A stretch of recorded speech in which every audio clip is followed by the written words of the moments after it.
është një nga regjimet më të egra dhe më të mbyllura që ka ekzistuar ndonjëherë në historinë moderne. Një vend ku koha duket se është ngrirë dhe ku jeta e njeriut nuk ka vlerë përballë dëshirave të një njeriu të vetëm.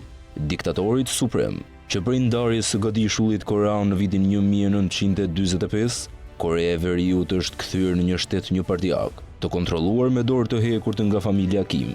Kim Il-sung, themeluesi i këtij regjimi, instaloi një diktaturë brutale që kaloi në trashëgimit e djalit i tij Kim Jong, edhe më pas te nipi i tij Kim Jong-un. Regjimi në Korenë e Veriut nuk është një diktaturë e zakonshme, por një sistem i ndërtuar mbi frikën, spionazhin, ndëshkimin kolektiv dhe izolimin total. Qytetarët nuk kanë asnjë të drejtë themelore, nuk ka fjalë të lirë, nuk ka media të pavarur, nuk ka liri fetare dhe nuk ka lëvizje të lirë. Çdo fjalë nxjerr nga goja e një qytetari mund të dënohet si tradhti. Çdo mendim i pavarur konsiderohet sabotim. Çdo shenjë pa kënaqësie konsiderohet armiqësi ndaj liderit. Në këtë vend, frika është një mënyrë jetese. Fëmijët rriten që në moshë të vogël me propagandë të përditshme që e paraqet diktatorin si një qenie gjysmëhynore. Librat, filmat, këngët, festivalet dhe mësimet në shkollë nuk kanë asnjë qëllim tjetër përveç se të lavdërojnë udhëheqësin dhe të helmojnë mendjen me besnikëri të verbër ndaj tij. Njerëzit janë të ndarë në shtresa shoqërore bazuar në songbun, një sistem klasifikimi që përcakton se kush është i besueshëm dhe kush jo, kush meriton ushqim dhe kush jo, kush mund të jetojë në qytet dhe kush duhet të bëhet në fshatra të izoluara. Nëse një antar i familjes ka bërë një gabim, i gjithë grupi familjar, madje deri në tre breza dënohet. Një praktik barbare e njohur si ndëshkimi për tre breza. Edhe krimi më i vogël, si për shembull mos pastrimi i pluhurit mbi fotografinë e diktatorit në murin e shtëpisë, mund të konsiderohet një akt tradhtie.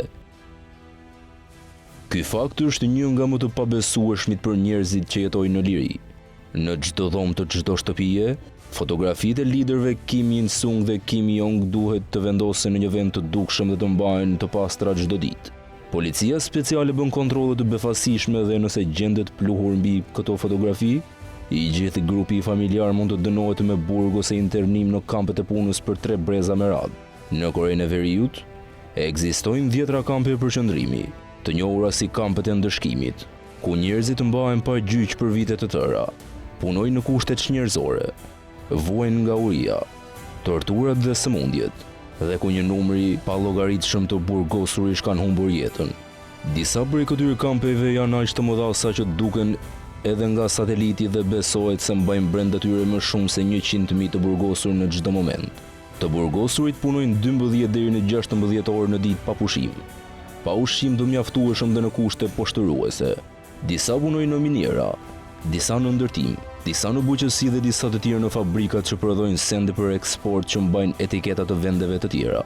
Shumë prej këtyre njerëzve janë të pafajshëm, gra, fëmijë, të moshuar që janë futur në kamp vetëm sepse një kushëri apo një mik i tyre ka bërë një koment të papërshtatshëm për regjimin. Këto kampe nuk janë vende rehabilitimi, por vende për shfarosje të ngadalt. Ata që nuk vdesin nga uria, vdesin nga sëmundjet, nga puna e rëndë, nga rrahjet ose thjesht zhduken pa gjurmë. Nëse një person tenton të arratiset nga vendi dhe kapet, nuk dënohet vetëm ai, por edhe familja, fëmijët, ndonjë mësues ose shok që e ka njohur. Kufit janë të mblinduar dhe vetëm pak persona kanë arritur të dalin gjallë nga vendi.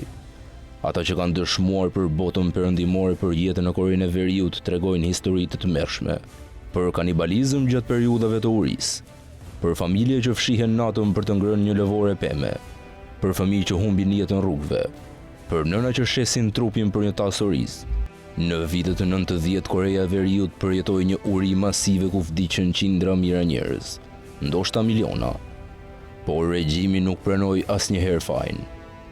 Në vend që të kërkonte ndihmë, preferoi të ndërtonte armë bërthamore dhe të investonte në luks për elitën.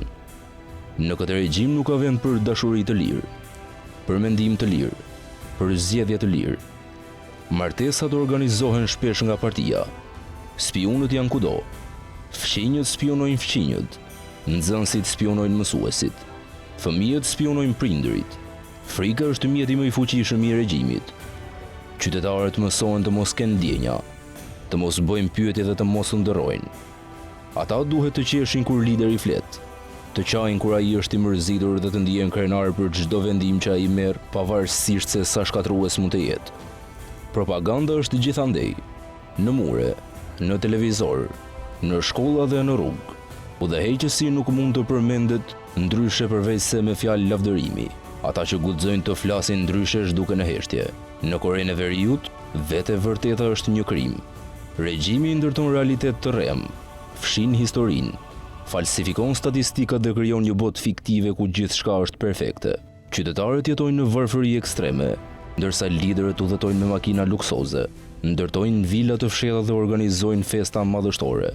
Ndërkohë që vendi është në krizë të thellë ekonomike, Kim Jong-un ka ndërtuar resorte private dhe një flotë me më shumë se 100 makina të blinduara. Propaganda i mëson qytetarët që të mendojnë se Korea e Veriut është vendi më i fuqishëm në botë, dhe se çdo kom tjetër i ka zili. Ata nuk dinë asgjë për botën jashtë, nuk kanë internet, nuk kanë libra të huaj, nuk kanë as mundësinë të flasin me të afërmit e tyre në Korenë e Jugut.